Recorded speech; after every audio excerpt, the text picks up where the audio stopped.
Honestly, I loved it.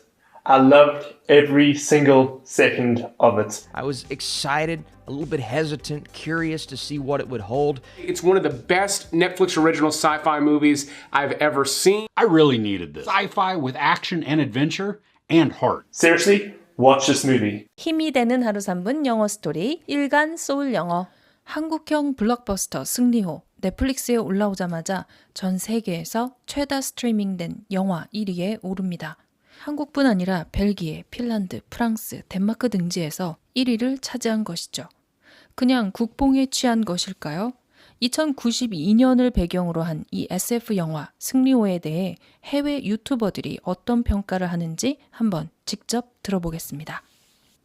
첫 번째 공상과학 영화인 만큼 스토리의 설득력이 중요할 텐데요. 외국인들은 어떻게 평할까요?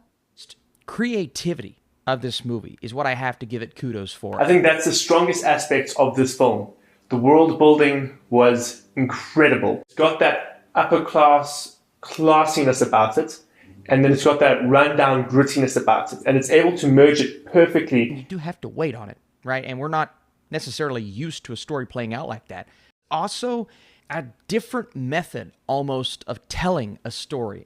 두 번째, 가장 많은 지적을 받는 한국 특유의 신파감성, 눈물샘 자극, 괜찮을까요? Does indeed get a bit too cheesy at times. You're going to get sad, you're going to get happy, and you're going to be invested in our characters. Now, I'm not sure if you've seen Train to Busan, but that's a South Korean action horror that made me cry. And this is like that. I got sucked into the story that at the climax of this, I had some tears. 셋째, 할리우드 영화의 10분의 1에 해당하는 예산으로 만든 영화 특수효과와 비주얼, 싼티날까요? There were probably only 2 sequences in the whole movie where I watched it and I was like, that CG's a little bit wonky. I wish I could have seen this in the theater on the big screen because I think the action would have been just even more immersive. But it just looked so good. And again, I'm not talking about how convincing it looked. It's beautiful. All the spaceships just look incredible. But there's bright colors and it just really is constantly this visual feast. 넷째, 한국식 개그가 외국인한테 먹힐까요? 입 좀 다물어.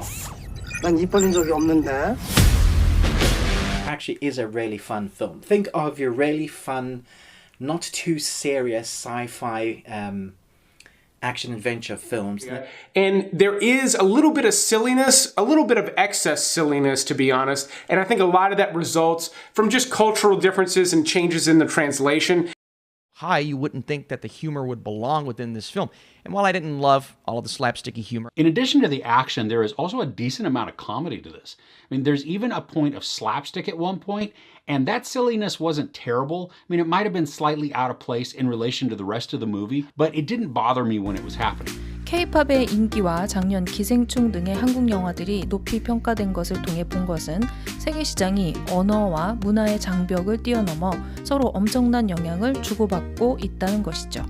특히 넷플릭스라는 거대한 플랫폼을 통해 한국 시네마는 국경 없는 무대에서 활약을 펼치고 있는 것 같습니다.